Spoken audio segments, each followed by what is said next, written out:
오늘 말씀 열왕기하 23장 1절부터 16절까지 제가 가진 성경으로 구약 성경 601페이지에서 602페이지 정도 됩니다. 열왕기하 23장 1절부터 16절 말씀까지 찾으신 줄 알고 저와 여러분이 한 절씩 번갈아 가면서 교독하고 마지막 절 합독하도록 하겠습니다. 우리 교우 여러분들께서 1절 한번 읽어주시죠. 자, 시작. 왕이 보내 유다와 예루살렘의 모든 장로를 자기에게로 모으고 이에 왕이 여호와의 성전에 올라가매 유다 모든 사람과 예루살렘 주민과 제사장들과 선지자들과 모든 백성이 노소를 막론하고 다 왕과 함께 앉으라. 왕이 여호와의 성전 안에서 발견한 언약책의 모든 말씀을 읽어 무리의 귀에 들리고 왕이 단 위에 서서 여호와 앞에서 언약을 세우되 마음을 다하고 뜻을 다하여 여호와께 순종하고 그의 계명과 법도와 율례를 지켜 이 책에 기록된 이 언약의 말씀을 이루게 하니라 하매 백성이 다 그 언약을 따르기로 하니라. 왕이 대제사장 힐기야와 모든 부제사장들과 문을 지킨 자들에게 명령하여 바알과 아세라와 하늘의 1월 성신을 위하여 만든 모든 그릇들을 여호와의 성전에서 내다가 예루살렘 바깥 기드론 밭에서 불사르고 그것들의 죄를 베델로 가져가게 하고 옛적에 유다 왕들이 세워서 유다 모든 성읍과 예루살렘 주위의 산당들에서 분향하며 우상을 섬기게 한 제사장들을 폐하며 또 바알과 해와 달과 별대와 하늘의 모든 별에게 분향하는 자들을 폐하고 또 여호와의 성전에서 아세라 상을 내다가 예루살렘 바깥 기드론 시내로 가져다가 거기에서 불사르고 빻아서 가루를 만들어 그 가루를 평민의 묘지에 뿌리고 또 여호와의 성전 가운데 남창의 집을 헐었으니 그곳은 여인의 아세라를 위하여 휘장을 짜는 처소였더라. 또 유다 각 성읍에서 모든 제사장을 불러오고 또 제사장이 분향하던 산당을 게바에서부터 브엘세바까지 더럽게 하고 또 성문의 산당들을 헐어버렸으니 이 산당들은 그 성읍의 지도자 여호수아의 대문옥이 곧 성문 왼쪽에 있었더라. 산당들의 제사장들은 예루살렘 여호와의 제단에 올라가지 못하고 다만 그의 형제 중에서 무교병을 먹을 뿐이었더라.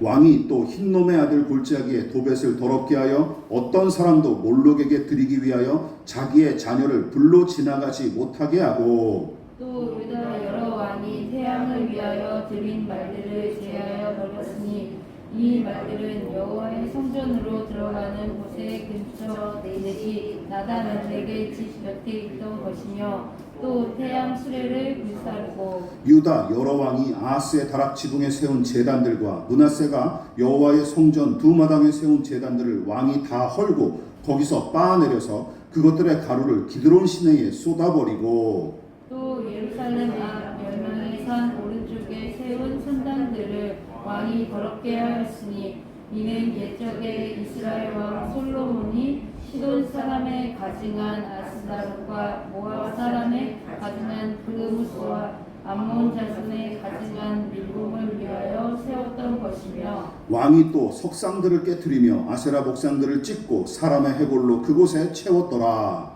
또한 이스라엘에게 범죄하게 한 느밧의 아들 여로보암이 베델에 세운 제단과 산당을 왕이 헐고 또 그 산당을 불사르고 빻아서 가루를 만들며 또 아세라 목상을 불살랐더라. 우리 다 같이 요시야가 몸을 돌이켜 산에 있는 무덤들을 보고 보내어 그 무덤에서 해골을 가져다가 제단 위에서 불살라 그 제단을 더럽게 하니라.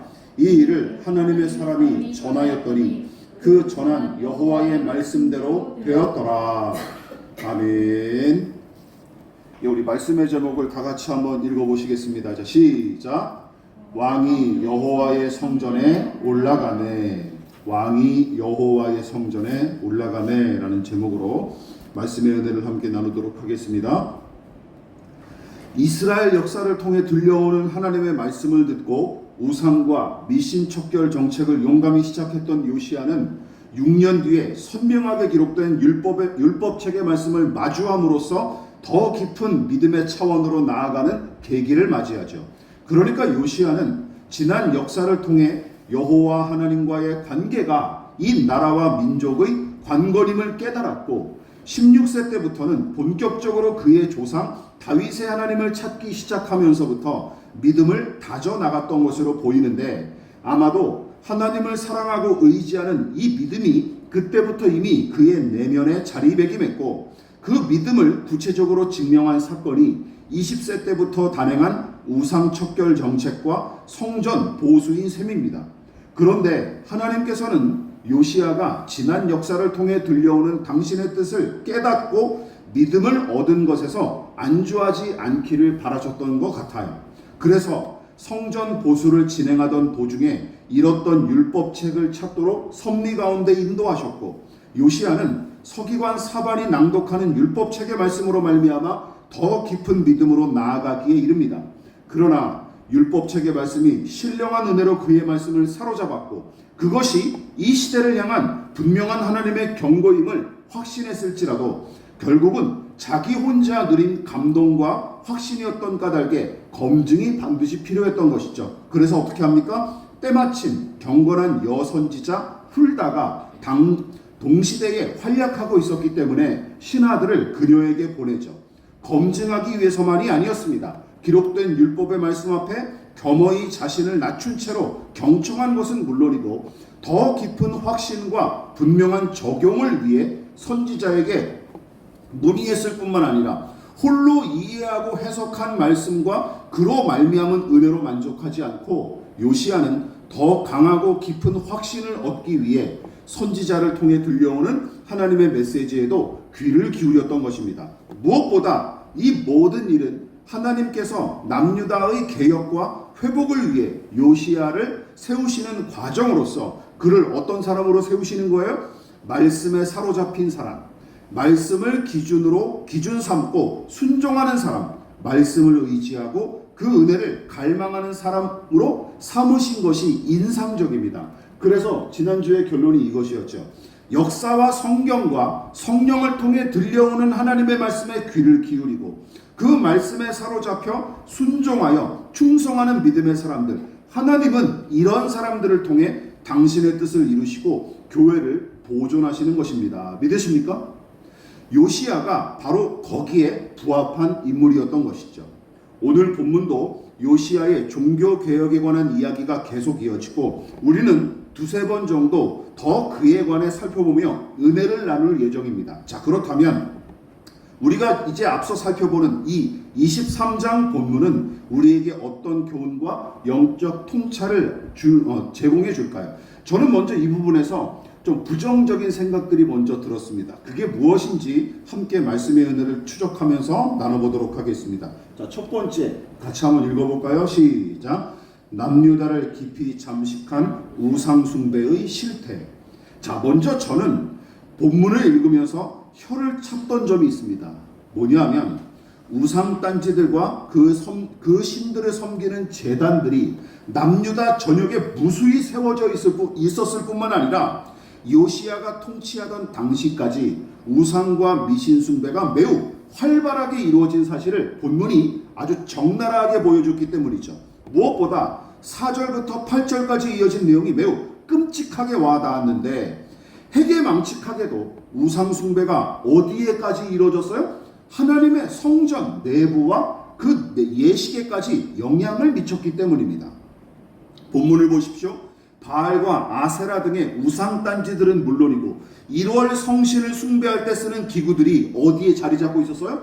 하나님의 성전 안에 내부에 꽤 오래전부터 자리매김하고 있었고, 심지어 우상과 미신 제사가 성전 안에서 실제로 행해졌던 것으로 보입니다. 자, 대표적으로 4절과 6절 제가 한번 읽어볼 테니까 눈으로 보십시오. 왕이 대제사장 힐기야와 모든 부제사장들과 문을 지킨 자들에게 명령하여 바알과 아세라와 하늘의 1월 성신을 위하여 만든 모든 그릇들을 여호와의 성전에 내다가 예루살렘 밭갓 기드론 밭에서 불사르고 그것들의 재를 베델로 가져가게 하고, 또 여호와의 성전에서 아세라 상을 내어다가 예루살렘 밭갓 기드론 시내로 가져가 거기서 불사르고 빻아서 가루를 만들고 그 가루를 평민의 묘지에 뿌리고. 여러분, 이 구절이 무엇을 말해줍니까? 잘 보십시오. 바알과 아세라 신상은 물론이고 1월 성신을 숭배하기 위해 썼던 도구와 기구들이 여호와 하나님을 모시는 성전에 버젓이 자리를 차지하고 있었는데, 심지어 요시야가 성전 정화를 시작하기 직전까지는 어느 누구도 이에 관해 문제의식조차 없었던 것으로 보입니다. 그러니까 이게 계속 요시야 시대까지 계속 횡행하고 있었던 것이죠. 이쯤에서 생각해 보십시오.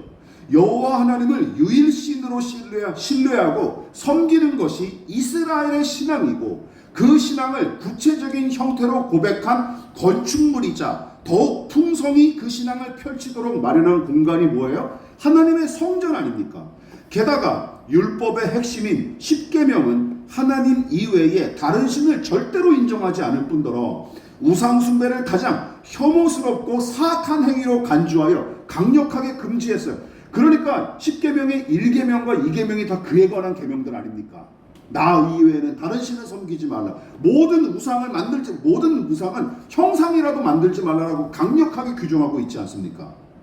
따라서 하나님의 성전 안에 우상 단지들과 그것을 숭배하기 위한 기구들로 채워진 것은 당시 남유다의 영적 상태가 이미 멸망당한 북이스라엘 못지않게 매우 부패하고 망가진 상태였음을 방증하는 것입니다.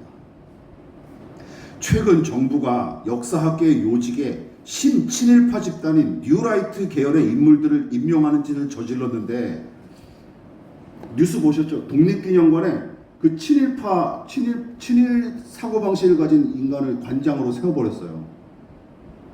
웃기지 않습니까? 우상단지들이 하나님의 성전을 채운 것과 비슷한 양상이 아닐 수 없습니다. 이처럼 하나님께 제사하고 제물을 바치는 성전이 제대로 기능을 하기는커녕 오히려 우상숭배와 미신숭배의 전당으로 전락했으니, 하물며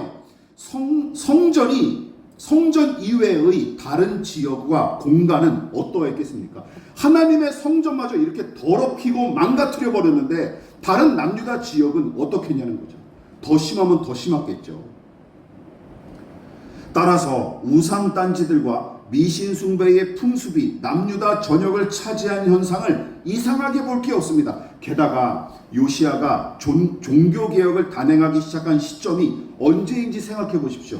누차 언급했다시피 왕위를 차지한 지 8년째 되는 해인 16살에 여호와 하나님을 의지하기 시작했고, 4년 뒤인 20살 때부터는 과감하게 우상 척결 정책을 단행하기에 이르죠. 자, 그 내용을 우리 다시 한번 읽어보십시다. 시작.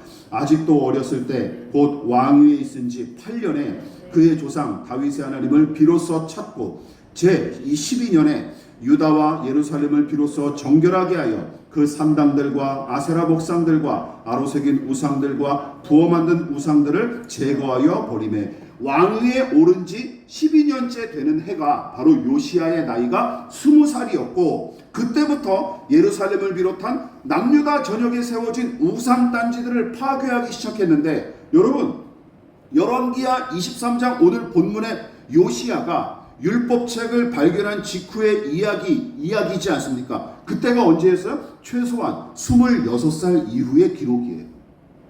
그러니까 우상 척결을 20살 때부터 단행했는데 6년이 지나도록 이게 끝나지 않는 거예요. 6년이 지나도록.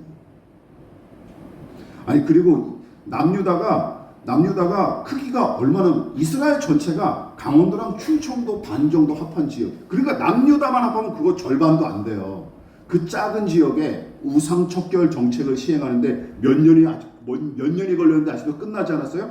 6년이 걸렸는데 아직도 끝나지 않은 거예요. 이것이 의미하는 바가 무엇입니까?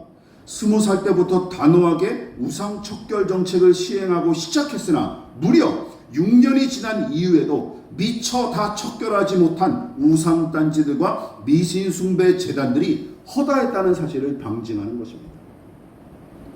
그러나 그 우상단지들과 미신숭배 기구들이 성전과 남유다 전역에 무수히 세워진 일보다 더 큰 문제가 있었습니다. 그것이 무엇일까요? 바로 이거예요. 같이 읽어보겠습니다. 시작. 우상과 미신숭배로 인해 부패한 남유다와 백성. 예루살렘 성전과 남유다 전역에 세워진 우상단지와 미신제단은 단지 숫자만 많이 차지한 게 아니었습니다. 문제는 뭐예요? 우상과 미신 숭배의 풍습이, 관습이 남유다 백성의 정신과 생활 양식까지 침투하여 악영향을 끼쳤는데, 그것이 남유다 전반에 불법과 불의가 횡행하도록 부추겼을 뿐만 아니라 어떤 일을 벌여 폭력과 착취와 부도덕이 팽배한 사회로 전락시킨 것이 더 큰 문제였습니다. 7절과 10절이 그 사실을 잘 보여주죠. 자, 우리 한번 7절 읽어볼까요? 시작. 또 여호와의 성전 가운데 남창의 집을 헐었으니 그곳은 여인이 아세라를 위하여 휘장을 짜는 처소였더라. 10절 시작. 왕이 또 흰놈의 아들 골짜기에 도벳을 더럽게 하여 어떤 사람도 몰록에게 드리기 위하여 자기의 자녀를 불로 지나가지 못하게 하고, 이건 요시야가 개혁한 일을 얘기하는 것이죠. 반대로 생각해 보십시오. 그 당시까지 무슨 일이 벌어졌다는 거예요? 7절은 여호와의 성전 안에, 하나님의 성전 안에 누가 있었대요? 몸을 파는 남자들이 있었대요. 몸을 파는 남자들이 있었어요. 접대부들이.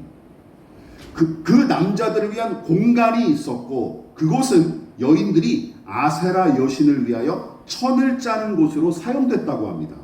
아마도 신학자들은 이렇게 추측을 해요. 아세라를 숭배하는 여인들이 신과 합일한다는 명분으로 황홀경에 빠지도록 유도함과 동시에 농사의 풍요와 비를 기원하는 의식으로서 남자 사제들과 무슨 의식을 치르냐면 성관계를 하는 거예요.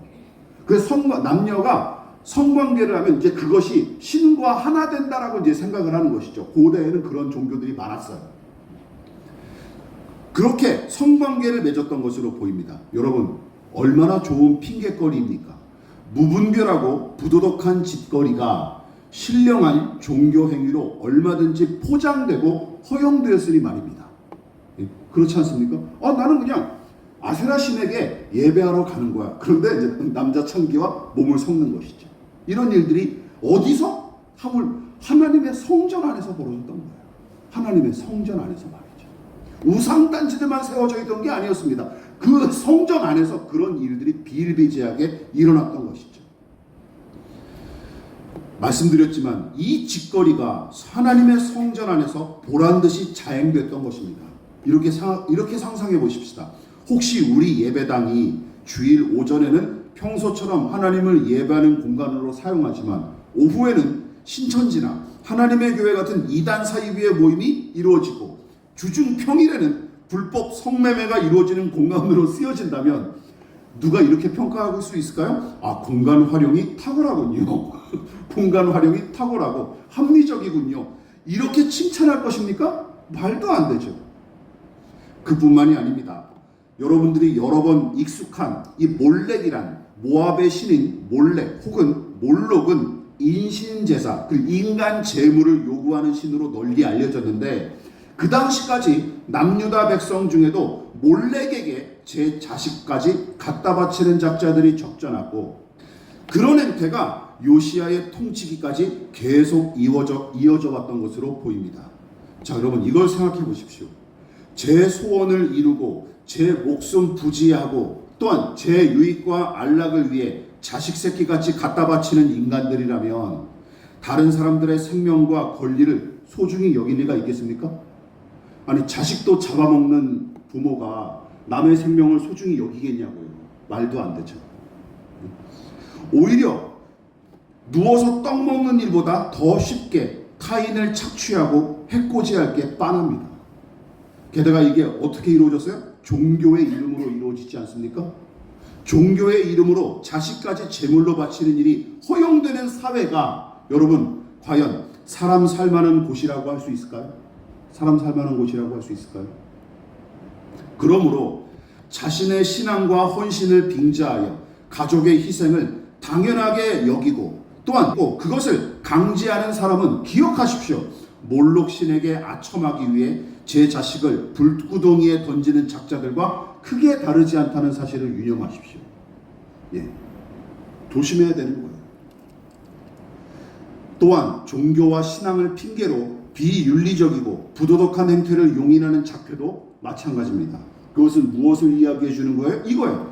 우상숭배를 겸한 무분별한 성관계가 하나님의 성전 안에서 버젓이 이루어졌던 남유다의 현실을 보십시오. 근데 이게 당연한 결과예요. 왜 그런지 아십니까? 소원 성취와 개인의 이익을 맹목적으로 추구하는 신앙은 생리적으로 법과 도덕을 중요하게 여기지 않을 뿐더러 상식과 합리성을 무시하기 때문입니다. 그래서 미신과 우상숭배 신앙이 이처럼 무서운 거예요. 따라서 건전한 교단에 속하고 정식으로 목사 안수를 받은 자가 담임으로 있을지라도 또한 새벽 기도와 성수주일에 목숨을 걸고 전도와 선교에 힘쓸지라도 기억하십시오. 이것이 자신의 소원 성취와 물리적 성공을 추구하는 것이라면 그 신앙은 우상과 미신 숭배와 다를 바 없는 거예요. 겉보기에는 신앙생활하는 것처럼 보이지만 그것도 결국은 우상 숭배와 같다는 것이죠. 미신적 신앙과 다를 바 없다는 것이죠. 그리고 그런 신앙을 통해 맺어지는 것은 불의의 열매밖에 없습니다. 한국교회가 왜 이 지경에 이르렀습니까? 말씀드렸지만 소원 성취와 자기 이득을 위한 신앙이 하나님보다 더 우위에 있으니까 이 미신적 신앙과 우상 숭배적 신앙으로 변질해 버렸으니까 이런 열매들이 마구 벌어지는 거예요. 그렇다면 남유다는 어쩌다 이 지경까지 이르렀을까요?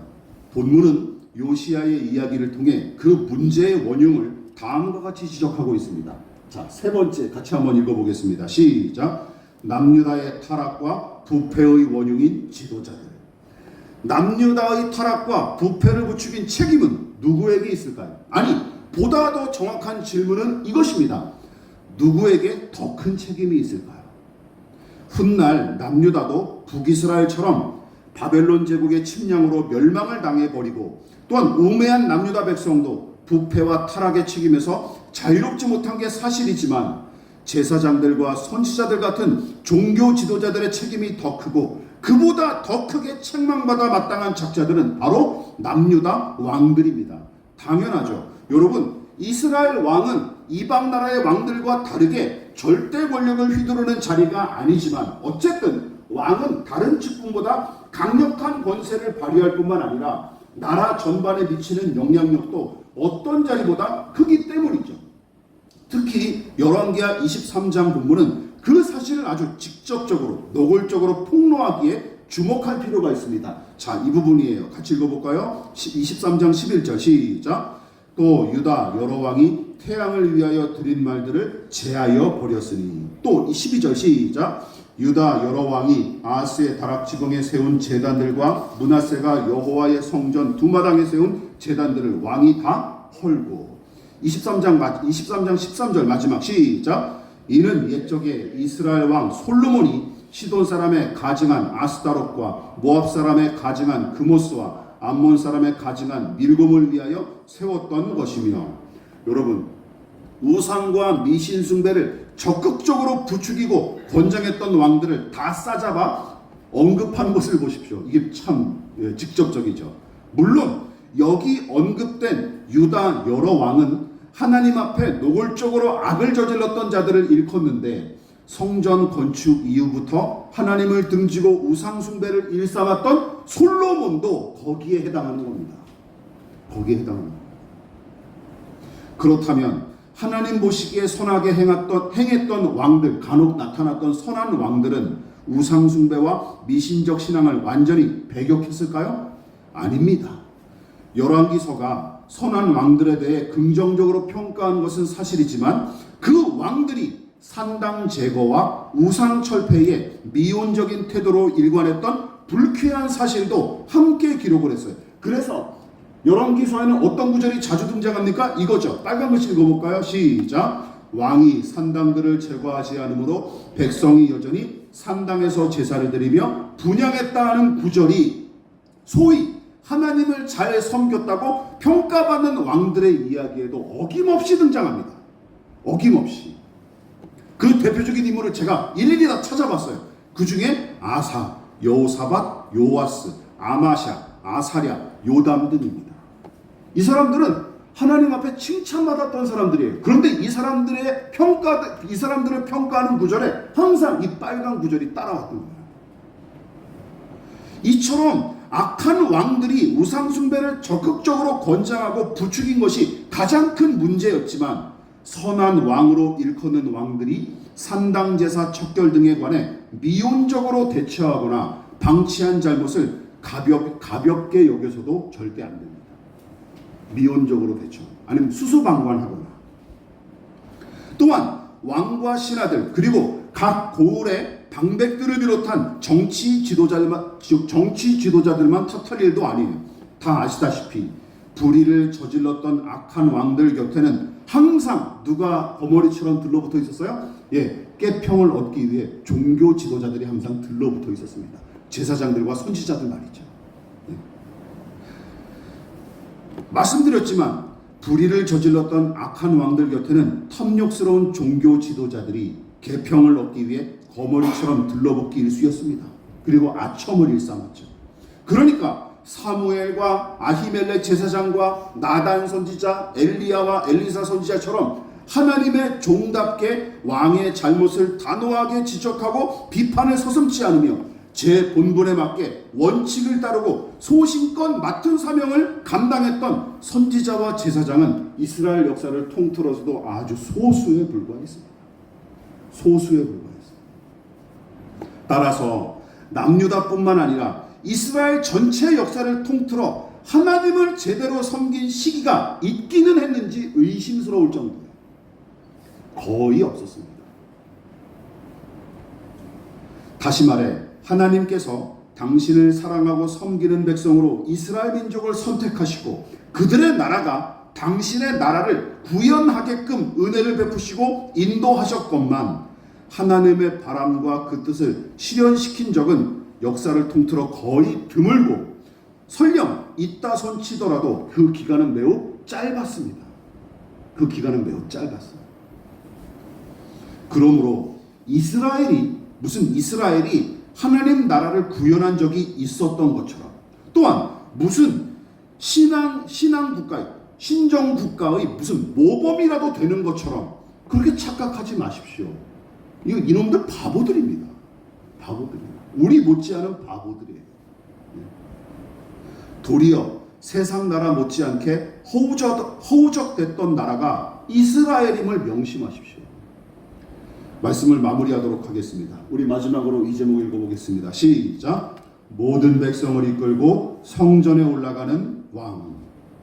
성전을 보수하는 도중에 발견한 율법책의 말씀을 듣고 심히 슬퍼하며 제 옷까지 찢었던 요시야는 훌다 선지자에게 다시금 하나님의 뜻을 검증받고 난 뒤에 신하들을 비롯한 모든 백성을 이끌고 하나님의 성전에 올라가는데 자기가 들었던 율법책의 말씀을 모든 백성 앞에서 낭독함과 동시에 거기 모인 백성과 함께 율법책에 기록된 모든 명령을 지키겠다고 서약하기에 이릅니다. 그런데 이 부분이 저는 조금 이상했습니다. 생각해 보십시오. 요시야는 이미 16살 때부터 하나님을 찾기 시작했고 20살 때는 남유다 전역에 세워진 우상단지들과 산당들을 파괴하는 등의 개혁 정책을 믿음으로 진즉부터 시행하지 않았습니까? 그러니까 요시야는 이미 믿음으로 선을 행했고 어렴풋하게나마 율법의 명령에 순종하여 왕의 직무를 충실히 감당했던 사람이에요. 그러나 그로부터 최소한 6년이나 지난 시점에 성전을 보수하다가 율법책을 발견했는데 지난번에도 제가 말씀드렸듯이 서기관 사반이 낭독하는 율법책의 명령을 경청하다가 마치 자신이 극악무도한 죄를 지은 사람처럼 납작 엎드려 통곡한 일은 물론이고 이제는 친히 하나님의 성전에 올라가 백성과 함께 율법의 명령을 지키기로 맹세한 일은 제가 보기에는 이렇게 굳이 했어야 되나? 라는 생각이 들었어요. 좀 의아하게 여겨졌습니다. 그러나 부정할 수 없는 사실은 이거예요. 하늘과 땅을 잇는 거룩한 공간이었으나 지금은 우상숭배와 타락의 전당으로 전락한 성전. 그동안 눈과 귀를 닫고 다른 것을 섬기며 살았던 이 우매한 백성. 여러분, 요시야의 개혁은 바로 거기서부터 또한 이 우매한 백성과 함께 시작했습니다. 믿으십니까? 거기서부터 더러워진 성전과 이 우매한 백성을 이끌고 함께 시작했어요. 그리고 저 혼자 망가지고 더러워진 것을 떠나서 저 혼자 고고한 체하며 개혁을 외치지 않았습니다. 오히려 쓰라린 마음을 안고 더럽혀진 성전을 향해 나아갔으며 이 무지몽매한 이 백성의 죄악과 잘못을 함께 짊어지고 개혁을 시작했습니다. 또한 오랜 세월에 걸쳐 깊이 뿌리내린 이 불신앙의 문화가 너무나 부담스러웠을 뿐만 아니라 그것을 바꾸는 일은 산을 옮기는 것처럼 도무지 불가능한 일처럼 여겨졌지만 그래도 요시야는 율법책에 기록된 하나님의 말씀만 붙들고 성전을 향해 나아갔던 게 틀림없습니다. 백성을 모아놓고 그가 맨 먼저 한 일이 뭐예요? 율법책을 낭독하는 일이었다는 것이죠. 저는 이 말씀을 보면서 그런 생각을 해봤습니다. 물론 요시야의 개혁도 당대의 일로 그치고 맙니다. 그 자식과 후손들이 이제 나라를 완전히 망가뜨려 버려요. 요시야의 개혁도 당대의 일로 그쳤을 뿐이고 그 후로 남유다는 악한 왕들의 연이은 실정으로 결국은 바벨론에게 멸망을 당합니다. 여러분, 그러나 제 본분을 다한 요시야의 생애는 충분히 가치가 있고 아름답습니다. 믿으십니까? 이게 중요한 거예요. 이게 중요한 거예요. 제가 말씀드리고 싶은 건 저는 이 요시야가 성전에 하나님의 이 더럽혀지고 망가진 하나님의 성전을 향해 올라가는 모습을 보면서 그런 감정이입을 좀 해봤습니다. 그런 것이죠. 여러분, 세상을 바꾸지 못하더라도 괜찮습니다. 믿으십니까? 세상을 바꾸지 못했을지라도 괜찮습니다. 완전한 개혁과 갱신을 이루지 못했을지라도 상관없습니다. 아쉬움과 후회는 남을 수 있겠지만 나 몰라라 하며 수수방관하거나 미적지근하게 행하지 않고 끝까지 최선을 다해 미신적 신앙에 저항하고 우상 숭배를 타파하고 개혁을 위해 몸부림친 그의 인생은 칭찬을 받아 마땅합니다. 믿으십니까? 이게 중요한 거예요. 너 성공했느냐 실패했느냐 결과가 어떠냐 이거는 우리가 판단할 일이 아니에요. 그 과정을 어떻게 살아냈느냐가 더 중요한 것이죠. 그래서 성경도 요시야의 생애를 가리켜 이렇게 평가하고 있지 않습니까? 표준 세번역입니다. 같이 읽어볼게요. 시작. 주께서 보시기에 올바른 일을 하였고 그의 조상 다윗의 모든 길을 본받아 곁길로 빠지지 않았다. 그리고 우리도 그의 본을 받아 하나님의 사람답게 오늘을 살아내야 될 책임이 있습니다. 너무 버겁고 어렵게 여겨지십니까? 예, 저도 그렇습니다. 예, 한국교회 상황을 보면 저도 요시야와 같은 심정이 제가 요시야는 아니지만 저도 요시야의 심정을 충분히 공감합니다. 야, 불가능한 일이다. 내 당대에는 끝나지 않겠구나. 내가 할 수 없는 일이다. 이런 생각들이 들기 마련이죠. 여러분들도 마찬가지시겠죠. 그렇다면 요시야처럼 하나님의 말씀부터 붙들 수 있기를 부탁을 드립니다. 거기서부터 시작하십시다. 그 정도면 충분합니다. 얼마든지 도우시는 하나님을 신뢰하고 용감히 나아가는 저와 여러분 되시기를 주님의 이름으로 부탁을 드리겠습니다. 그러므로 너희는 이렇게 기도하라. 하늘에 계신 우리 아버지, 아버지의 이름을 거룩하게 하시며 아버지의 나라가 오게 하시며 아버지의 뜻이 하늘에서와 같이 땅에서도 이루어지게 하소서. 오늘 우리에게 일용할 양식을 주시고 우리가 우리에게 잘못한 사람을 용서하여 준 것 같이 우리 죄를 용서하여 주시고 우리를 시험에 빠지지 않게 하시고 악에서 구하소서. 나라와 권능과 영광이 영원히 아버지의 것입니다. 아멘.